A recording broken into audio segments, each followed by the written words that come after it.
All right, so it's been about 7 months now, and you've already seen the headlines that ChatGPT has taken over the world by storm.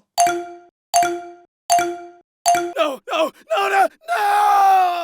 It seems like everybody's using the AI, and honestly, there's good reason for it. It really can make you a more productive business person, content creator. It can make you a chef, and you can even do things like play chess. Yeah, anybody want to have a game? So in this video, I'm going to take you through the steps of signing up for ChatGPT. But beyond that, we're going to do things that are very important for you to maximize your usage of the AI. I'm going to show you about prompting, about priming, and about helping ChatGPT develop a persona. I guess these are the 3 P's of ChatGPT: prompting, priming, and persona. And I'm also going to show you about how to code with the AI as well, and a bunch of other stuff. Now, if you already signed up for ChatGPT, go to the timestamps below and skip forward to the next part. Alright, so the first thing you're going to want to do is go to the ChatGPT website. You could always go to the openai.com. You'll see the blog post introducing ChatGPT, and you can click on the link, Try ChatGPT. And then you're going to see this screen right here. This is the Welcome to ChatGPT. Log in with your OpenAI account to continue. If you're already a member, you can log in or you can sign up. Basically, you're going to give it an email address and then click on continue. Then you got to create a password. Then click continue, and then you got to verify your email. Once you find the email, click on verify email address. It'll open up in a new tab, and then you give it your information, and then click continue.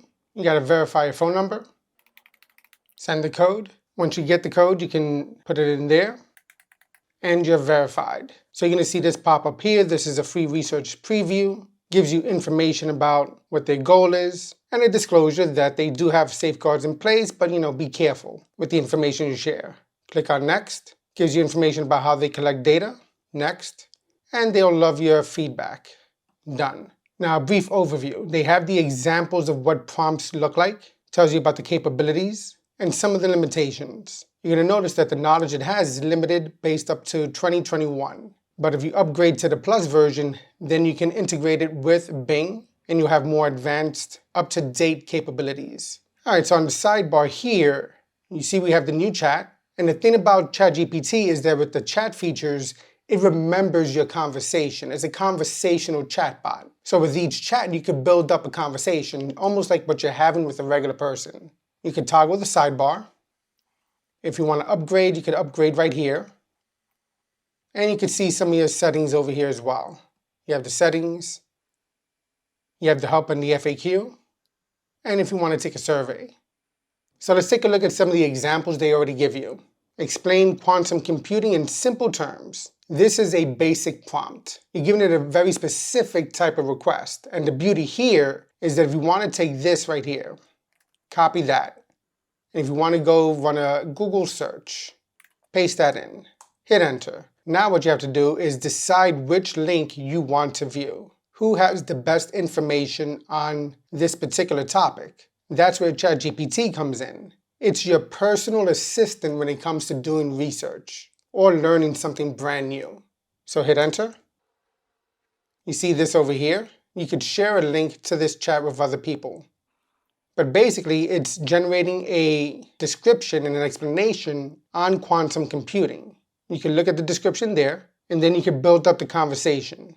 How close are we to having fully functional quantum computers?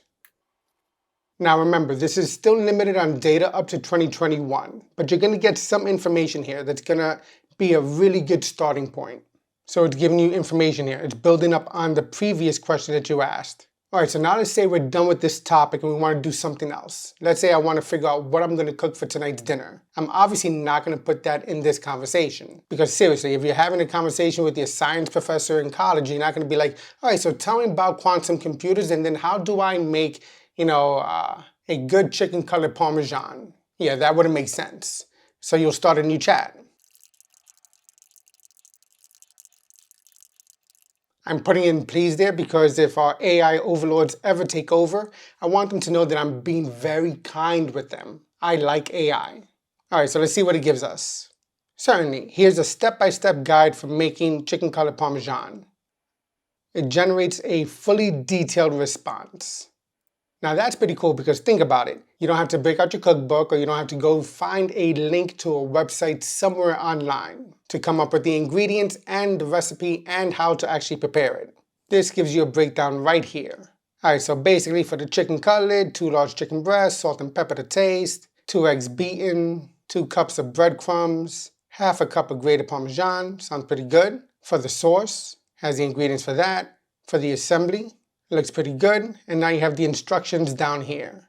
Now the thing is, this is on your laptop or on your computer. You're not going to always have this in the kitchen with you. But we all have cell phones, and there's an app that OpenAI has for ChatGPT. So you can take your cell phone, you can take your tablet, and you could open up that chat, have it in the kitchen with you, and get started making your meal. Sounds pretty good. And one thing you're going to notice is that with that prompt that I gave you, how can I make a restaurant-style chicken cutlet Parmesan with linguine? Break it down step by step and give me a full list of ingredients, please.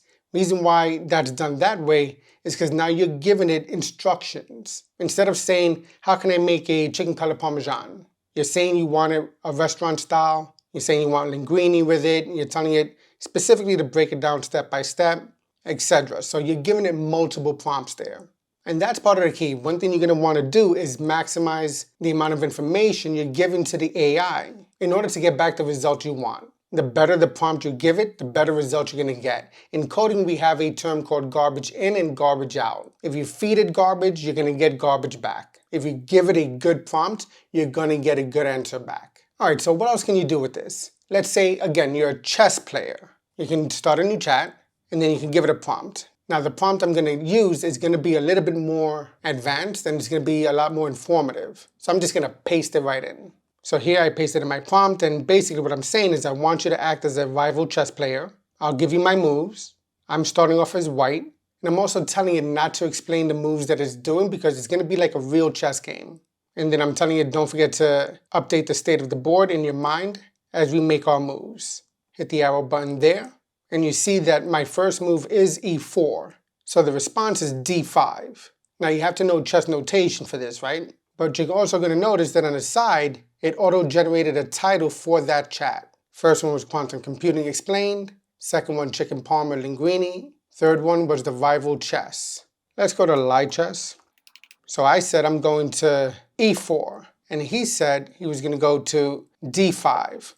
He's going for the Scandinavian defense. All right, so let me put this side by side to make it easier to see, and I'm only going to do a couple of moves here just to demonstrate the capabilities of this AI. Now we have it side by side. All right, so let me make sure I remember my chess notation. So I'm going to say, what is it? E4, X, D5. Send message. So now he went knight to F6. So now he's attacking my pawn. So what am I going to do? I'll defend the pawn. So I'm going to go C4. It's going to go e6. And now we got a chess game going on. All right, so I'm not going to continue with this. I'll just X out of that one.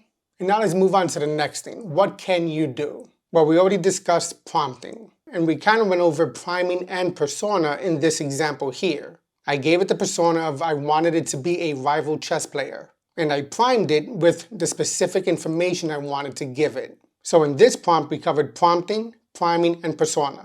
Ultimately is about giving it the best possible question so you can get the best possible results. In this case, it was for chess. All right, so let's say you are not looking to make a meal or you're not looking to play chess. What else can you do?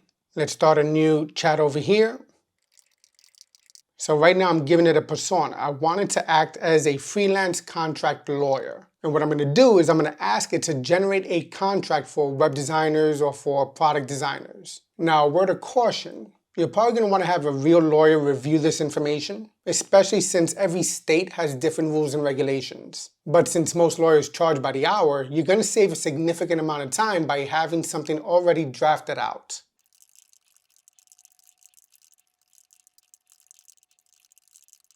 All right, so in this prompt, you will probably put in some more information and make it a super prompt. And a super prompt is that you give it as much as you possibly need. But in this one, I'm just going to stop right here. And I'll hit the arrow key right there. So it's going to break down a template for you. Your name, your address, city, email, phone number. It'll go over the scope of work, the project timeline, the initiation of the project, payment terms, total project fee, changes and revisions, confidentiality, termination, governing law, entire agreement, and some more information there. So basically, in less than a minute, we just generated a contract. That seems pretty decent. Again, you're going to want to bring this to a lawyer, make sure it covers everything you absolutely want to make sure is covered, but it developed a contract that looks like a decent starting point. All right, but let's say you're not happy with this right here. You can regenerate the response, and it'll start the process of generating a brand new response. We could also stop generating the response. It's going to ask you for feedback, and you could decide what you want to say. And then you could also compare the first one to the second one. So these are like drafts. So that's pretty cool. All right, so another thing you could do is if you want to delete a conversation, you could do that. You go to the garbage icon right here, confirm that you want to delete it, and it's gone. If you want to go back to a previous conversation, you can check that out. If you want to edit the title, you can do that here. If you want to share with somebody, you can share a link to it here. Copy the link, it'll generate it. It's in your clipboard, and then you'll just go to your email or to your messages app, and you can share the link. Not bad. All right, so what else can we do? Let's start a brand new conversation. All right, so what about programming with ChatGPT? Can you program with it? And the answer is obviously yes. They even have an example here. How do I make an HTTP request in JavaScript? Let's click on that one. And it generates the code right here. Now what's good is that it gives you a breakdown of the code, gives you an explanation of it. And then what you can do is copy the code to your clipboard, take it to your code editor, and then paste it in there. Another thing is you could save it if you want to save it. You can give it a thumbs up or thumbs down if you want to give feedback on whether or not it was a good response. If you say thumbs up, provide additional feedback, etc. All right, so let's delete that one. What about a different language? Write a PHP script to give me the prime numbers up to 100. And then it gives you the code right here. The thing is, you got to make sure you verify the code quality, so that's another process. And I'm going to do a whole video on how to create a fully fledged project with ChatGPT. But I just wanted to show you some of the capabilities in this video right here. Let's say I want to continue this conversation. I could say, write it in Python now. And now it generates the same code that you had in PHP, but does it in Python. So that's pretty cool. But now let's say you go to a website, let's say you go to my site, and you want to get some code explained. Let's say you go here, you're going to learn about PHP functions, copy this, go here, I'm pasting in that code snippet, and let's see what it returns. So it breaks down exactly what the code is doing. Now what's cool about that is that let's say there's some piece of code on a project that you're working on. Let's say you inherited the project from another developer, and you want to get a better understanding of how that code works. You could use ChatGPT to explain it to you. Now if you're using VS Code, you do have GitHub Copilot as well, but that is a paid solution, and this is a free solution. Let's see what else we could do. I'll create a new chat. I'm going to paste in another prompt here, and this one's going to be for developing a personal training plan. All right, I want you to act as a personal trainer. I'll provide you with all the information needed about an individual looking to become fitter, stronger, and healthier through physical training. And your role is to devise the best plan for that person depending on their current fitness levels, goals, and lifestyle habits.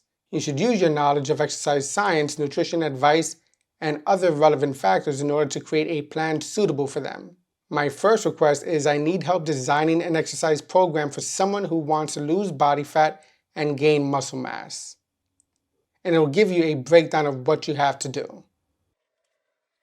You can take a look at it and see if you like it.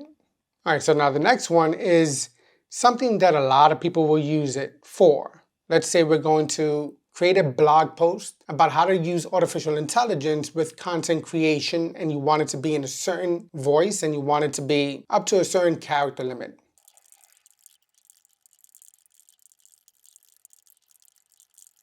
All right, so now I can make this prompt even longer, but let's just hit the arrow key right there. All right, so here it gives you a title, Unlocking the Power of AI, Generating Content for Your Business. Gives you an introduction, gives you some list items, and it's generating your content for you. Now, after it's gone to a certain limit, since you asked it to give it about 1,000 characters, you might hit a limitation, but you could always say continue generating. Click on that right there. And you see it's giving you the content you want. And now one tip I want to give you is to make sure that you proofread it. You don't want to just take it, copy it, and put it into your article. You want to proofread it. You want to make sure that the information is accurate because there are times that it can hallucinate. Now, what is this topic of hallucination with ChatGPT and with AI in general? It's when ChatGPT doesn't know what it's really talking about but gives you a very authoritative response. Wait a minute, so that means that ChatGPT can lie. If it doesn't know about something, it might not always tell you it doesn't know, but it'll give you some information that at first glance you can be like, oh wow, that looks like a fact. And if you don't do your due diligence, then you're going to find out later, maybe the hard way, that it was completely wrong. And there was a story recently about a lawyer who used ChatGPT in a court case, and some of the case law that it used was not real. So yeah, he didn't win that case. So do your due diligence. And you also want to make sure that you verify that the information that's being generated is not being used in this form on another website. Because you got to remember, this was trained via the internet. So a lot of the information here is coming from other websites. Now it does reword it, it does kind of make it its own, but you're going to want to check the information and make sure you're not plagiarizing. And in another video, I'll show you how you can do that. All right, so now let's create a new chat. Let's say, so now I'm giving it a persona. You are a social media specialist.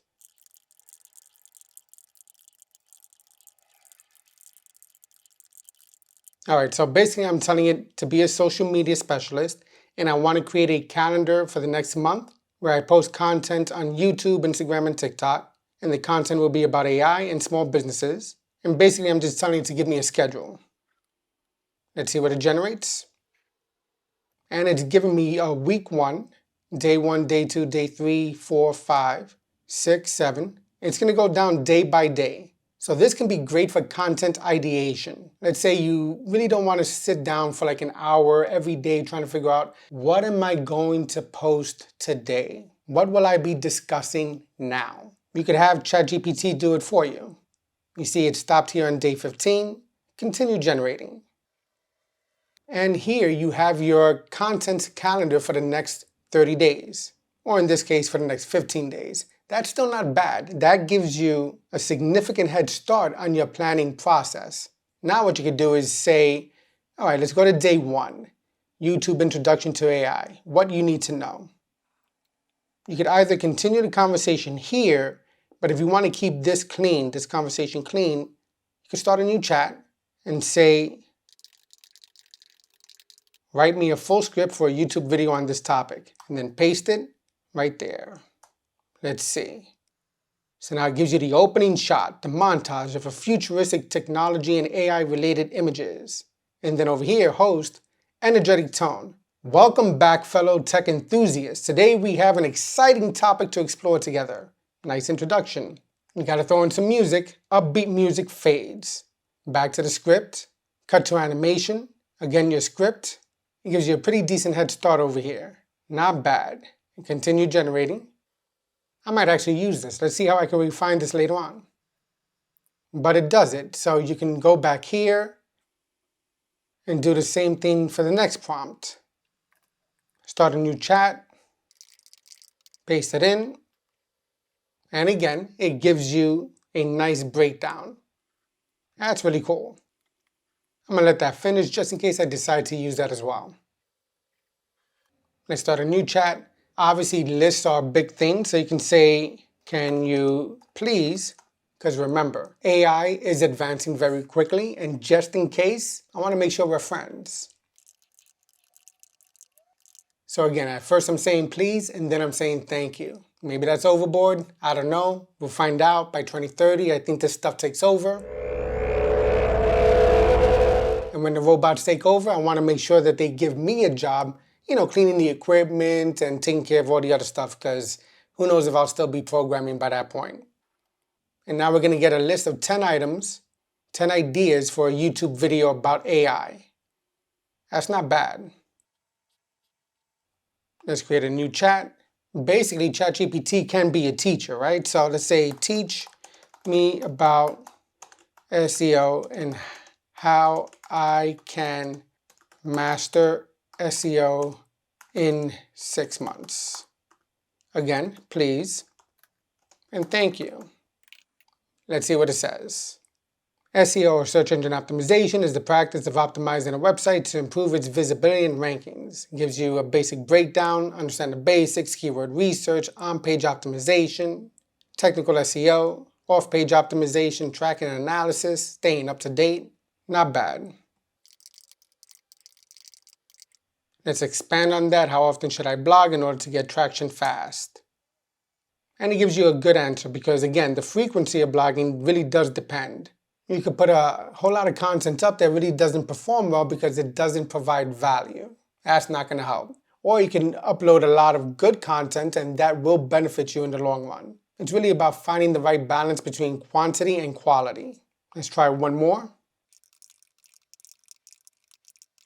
So basically I'm saying develop a business plan for a new t-shirt company that focuses on motivation for programmers. If you haven't noticed, I put up some motivation videos for programmers, and the reason why I'm doing that is because programming is hard. It doesn't matter if you're brand new or if you've been programming for 20 years. So yeah, we could all use a little bit of motivation.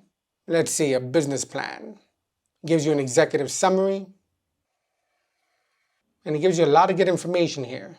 Again, doing a lot of what we've done already in terms of researching quantum computers, playing chess online. That's not too hard because there's so many apps for that. How to cook chicken parmesan, writing a PHP script for prime numbers, or a PHP function, or an exercise plan, or a blog post, or generating a social media calendar. Give me a script for a YouTube video, AI benefits for small businesses, AI video ideas, how to master SEO, and then a business plan for motivationware, empowering programmers. We just did all this very quickly, all within this one video. Now, honestly, if I were going to do this on my own, this would take me probably a couple of days. So that's where ChatGPT really shines. It's your assistant, but at the same time, it makes you really productive. All right, so I really just scratched the surface of what you could do with ChatGPT, and that's why I said this is not an advanced video. This is really for beginners to get started with how to use ChatGPT. And let me tell you, you really have to use the platform. It makes life a whole lot easier. You don't have to spend hours or days researching various topics on different websites, trying to find out who's the most authoritative. This has done all the work for you. All you have to do is have an idea, a basic idea, and ChatGPT can help you with your whole entire process, from creating the titles, creating the scripts, creating the content for your website, and your social media calendar. That's a lot of stuff it can help you out with. We covered a lot of information here, but basically I want to leave you with the fact that this is definitely a must-use product, and it's free. They do have a premium version, and if you're going to be a power user, you might want to do that, because this version is based on 3.5, GPT 3.5. The premium version uses GPT-4, which is significantly more advanced, so you're going to generate better results. Now, obviously there's a word of caution. You want to make sure you verify the information it's given you, and don't share personal information with it. Obviously don't put your social security numbers in there. Don't put any type of information that you wouldn't put on other social media platforms. And maybe for now, just be a little bit more cautious. But this is a game changer. Alright, so hopefully you enjoyed the video. If you did, give it a thumbs up. Don't forget to subscribe. Hit that notification icon. And if you want to see more content about how to use ChatGPT, then definitely comment down below. I already have a couple of ideas. I want to do a complete video of how to create a fully functional program with ChatGPT. Maybe I'll do a video just showing how to play chess with ChatGPT, a full video, or the entire process of how to write a blog post or emails or things of that nature. And if you have any ideas, let me know. Again, thanks for watching, and you know what to do. With all that, I'll catch you in the next one.